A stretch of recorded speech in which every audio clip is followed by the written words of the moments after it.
कभी ऐसा महसूस हुआ है कि आपकी जिंदगी के हर छोटे बड़े फैसले आपके भविष्य की दिशा तय करते हैं? अगर हाँ, तो द चॉइस आपको एक ऐसी कहानी में ले जाती है जो प्यार, त्याग और सही फैसले लेने की ताकत की गहराइयों को दिखाती है। आइए आज हम इस बेहतरीन किताब का सार हिंदी में समझते हैं। द चॉइस एक प्रेरणादायक और भावनात्मक कहानी है जिसे डॉक्टर एडिथ ईवा एगर ने लिखा है। यह एक सच्ची आत्मकथा है जो हमें न सिर्फ जीवन जीने का नया नजरिया देती है बल्कि यह भी सिखाती है कि हमारे फैसले कितने शक्तिशाली हो सकते हैं। कहानी की शुरुआत हंगरी के एक छोटे से शहर में होती है जहां एडिथ एक साधारण यहूदी परिवार में जन्म लेती है। एडिथ एक खुशमिजाज और प्रतिभाशाली लड़की थी जिसे डांस करना और अपनी भावनाओं को कला के माध्यम से व्यक्त करना बेहद पसंद था। उसका बचपन बेहद सामान्य और सुखद था, जहां परिवार के साथ बिताए गए पल उसकी जिंदगी की सबसे खूबसूरत यादें थीं। लेकिन यह सुखद जीवन ज्यादा दिनों तक नहीं टिक सका। द्वितीय विश्व युद्ध के भयानक दौर ने एडिथ और उसके परिवार की जिंदगी को पूरी तरह बदलकर रख दिया। नाजी शासन के बढ़ते प्रभाव के कारण यहूदियों पर अत्याचार और भेदभाव दिन-ब-दिन बढ़ता गया। जल्द ही एडिथ के परिवार को अपने सुरक्षित जीवन को छोड़ने पर मजबूर होना पड़ा। उनकी पहचान के कारण उन्हें समाज से अलग कर दिया गया और अंततः उन्हें नाजी शिविर ऑशविट्स भेज दिया गया, एक ऐसा स्थान जिसे मौत और यातना का प्रतीक माना जाता था। ऑशविट्स में एडिथ और उसके परिवार को असहनीय परिस्थितियों का सामना करना पड़ा। कैदियों को अमानवीय यातनाएं दी जाती थीं और हर दिन उनके सामने जीवन और मौत के सवाल खड़े रहते थे। एडिथ को अपनी मां से अलग कर दिया गया और कुछ ही समय बाद उसे पता चला कि उसकी मां को गैस चैम्बर में भेज दिया गया था। यह खबर एडिथ के लिए किसी गहरे सदमे से कम नहीं थी। अपनी मां को खोने का दर्द एडिथ की जिंदगी में एक ऐसा मोड़ था जिसने उसे मानसिक और भावनात्मक रूप से तोड़ दिया। लेकिन इसके बावजूद एडिथ ने हार मानने के बजाय अपने अंदर एक गहरी हिम्मत और जीवटता को जगाया। यह संघर्ष केवल शारीरिक नहीं था बल्कि मानसिक तौर पर भी एडिथ को अपने अस्तित्व के लिए हर दिन लड़ना पड़ा। असली संघर्ष जीवन का चुनाव ऑशविट्स के नाजी यातना शिविर में हर पल एडिथ के लिए किसी बड़ी परीक्षा से कम नहीं था। यहाँ पर हर सुबह एक नई आशंका के साथ होती थी, क्या वह अगले दिन का सूरज देख पाएगी? कैदियों को न केवल शारीरिक पीड़ा सहनी पड़ती थी बल्कि मानसिक यातनाएं भी झेलनी पड़ती थीं। भोजन की कमी, ठंड, अत्यधिक श्रम और लगातार मौत का डर, यह सब उन्हें हर दिन अपने अस्तित्व पर सवाल खड़ा करने पर मजबूर करता था। लेकिन इन सब के बावजूद एडिथ ने एक बात को कभी नहीं छोड़ा, जीने की उम्मीद। ऑशविट्स में एडिथ को हर दिन एक कठिन विकल्प करना पड़ता था। वह तय करती थी कि वह परिस्थितियों से हार मानकर टूट जाएगी या फिर अपनी अंदर की हिम्मत को जीवित रखेगी। हर दिन की यह लड़ाई केवल उसके शरीर के लिए नहीं थी बल्कि उसकी आत्मा के लिए भी थी। उसे यह एहसास हुआ कि वह चाहे कितनी भी कठिन परिस्थितियों में क्यों न हो, उसके पास हमेशा एक चुनाव था, या तो दर्द और निराशा के आगे झुक जाए या फिर अपनी उम्मीद और साहस को थामे रखे। एक दिन एडिथ को नाजी डॉक्टर जोसेफ मेंगले के सामने पेश किया गया। मेंगले, जिसे डेथ एंजल के नाम से जाना जाता था, अपनी अमानवीय क्रूरता और भयावह प्रयोगों के लिए बदनाम था। इस भयानक स्थिति में एडिथ को अपनी जान बचाने के लिए डांस करने के लिए कहा गया। यह पल एडिथ के लिए बेहद कठिन था। उसने अपनी मां को खो दिया था, उसके आसपास हर चीज ध्वस्त हो चुकी थी, लेकिन उसके पास एक ही विकल्प था, अपने अंदर की हिम्मत को इकट्ठा करके डांस करना। जब एडिथ ने डांस करना शुरू किया तो वह पल केवल एक प्रदर्शन नहीं था बल्कि उसके जीवित रहने की इच्छा का प्रतीक था। उसके हर कदम, हर हरकत में उसकी जिंदगी के लिए उसकी लड़ाई झलक रही थी। यह डांस उसके साहस और उम्मीद का प्रतीक बन गया। इस घटना ने न केवल उसकी जान बचाई, बल्कि उसे यह भी सिखाया कि चाहे परिस्थितियां कितनी भी कठिन क्यों न हो, मनुष्य अपनी उम्मीदों और सपनों के सहारे किसी भी मुश्किल का सामना कर सकता है। यह प्रतीकात्मक घटना हमें यह सिखाती है कि विपरीत परिस्थितियों में भी उम्मीद और हिम्मत का चुनाव किया जा सकता है। एडिथ ने अपने जीवन को केवल परिस्थितियों का शिकार नहीं बनने दिया। उसने हर दर्द और हर डर को अपने साहस और इच्छाशक्ति से चुनौती दी। ऑशविट्ज में बिताए गए इन पलों ने न केवल उसकी जिंदगी बदल दी, बल्कि उसे यह सिखाया कि सबसे कठिन समय में भी अपने जीवन का चुनाव करना हमारे हाथ में होता है। शिविर के इन दर्दनाक अनुभवों के बावजूद एडिथ ने अपने भीतर छुपी हुई ताकत को पहचान लिया। उसने समझ लिया कि नाज़ी उसके शरीर को कैद कर सकते हैं, लेकिन उसकी आत्मा को केवल वही नियंत्रित कर सकती है। हर दिन उम्मीद का चुनाव करना, अपने मन को टूटने न देना और परिस्थितियों से जूझते रहना, यही उसकी असली जीत थी। युद्ध के बाद की जिंदगी, पुनर्निर्माण की यात्रा। द्वितीय विश्व युद्ध समाप्त होने के बाद एडिथ को नाज़ी शिविर से मुक्त कर दिया गया। हालांकि यह आज़ादी केवल शारीरिक थी, क्योंकि उसके मन और आत्मा पर गहरे घाव रह गए थे।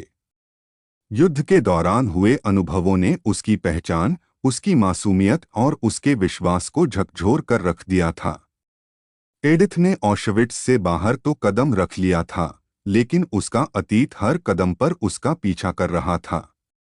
युद्ध के बाद एडिथ ने एक नई शुरुआत करने के लिए अमेरिका जाने का फैसला किया। यह यात्रा केवल भौगोलिक परिवर्तन नहीं थी, बल्कि अपने पुराने जीवन को पीछे छोड़ने और खुद को फिर से खोजने की कोशिश थी। अमेरिका में कदम रखते ही एडिथ को नई चुनौतियों का सामना करना पड़ा।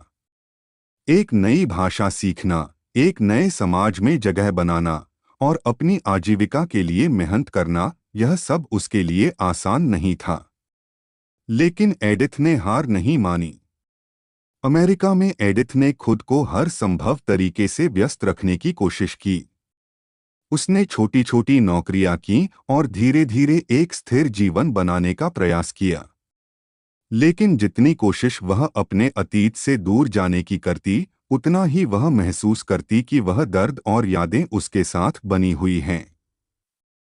शिविर में बिताए गए भयावह अनुभव और अपनी मां की मृत्यु का दर्द उसके सपनों और रोजमर्रा की जिंदगी में बार बार लौट आता था। एडिथ ने अपने अतीत से भागने के कई तरीके अपनाए। उसने अपने दर्द को अनदेखा करने की कोशिश की और अपनी भावनाओं को दबाने का प्रयास किया। लेकिन यह उसके लिए स्थायी समाधान नहीं था। उसने महसूस किया कि भले ही वह अपने अतीत को छिपाने की कोशिश करे, वह उसके भीतर गहराई तक जड़ें जमा चुका है। उसे समझ में आया कि अतीत से भागना संभव नहीं है।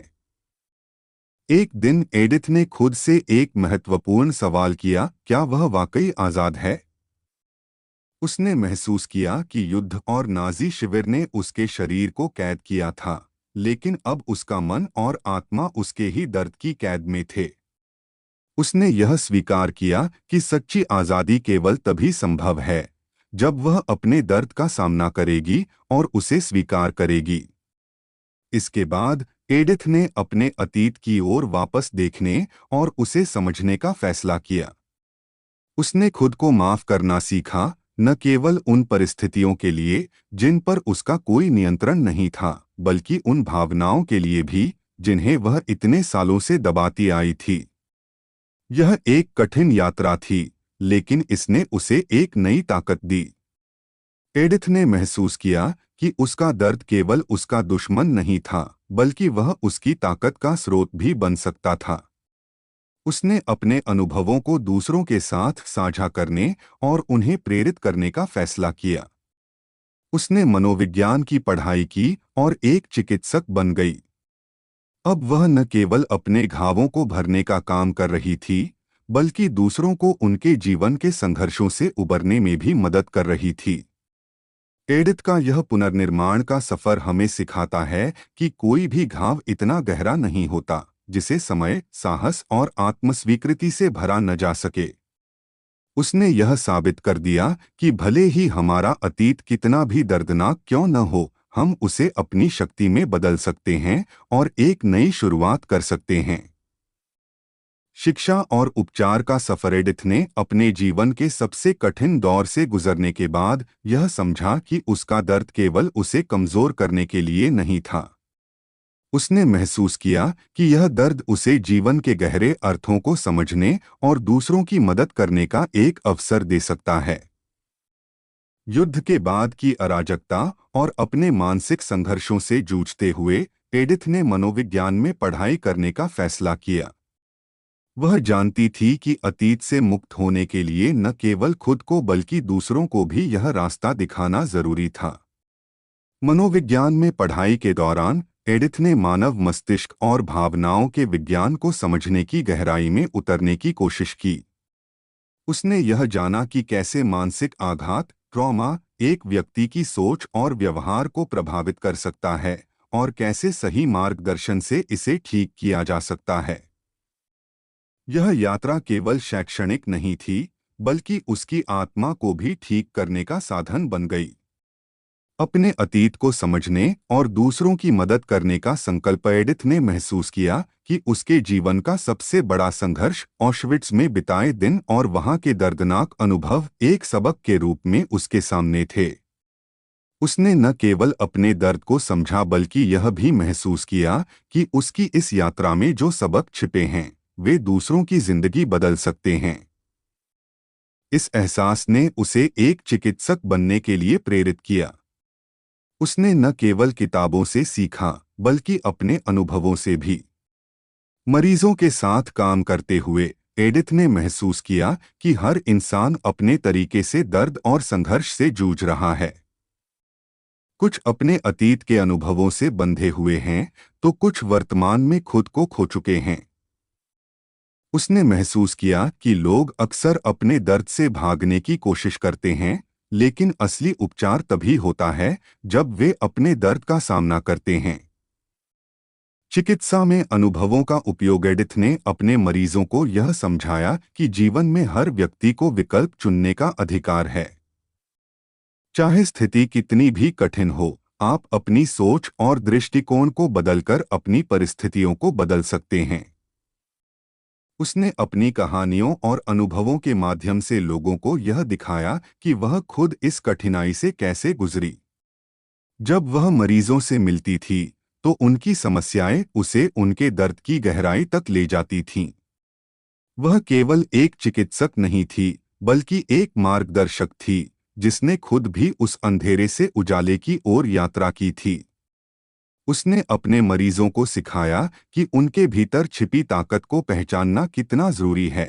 आपके पास हमेशा एक विकल्प होता है। एडिथ का यह संदेश, आपके पास हमेशा एक विकल्प होता है, उसके जीवन का मुख्य मंत्र बन गया।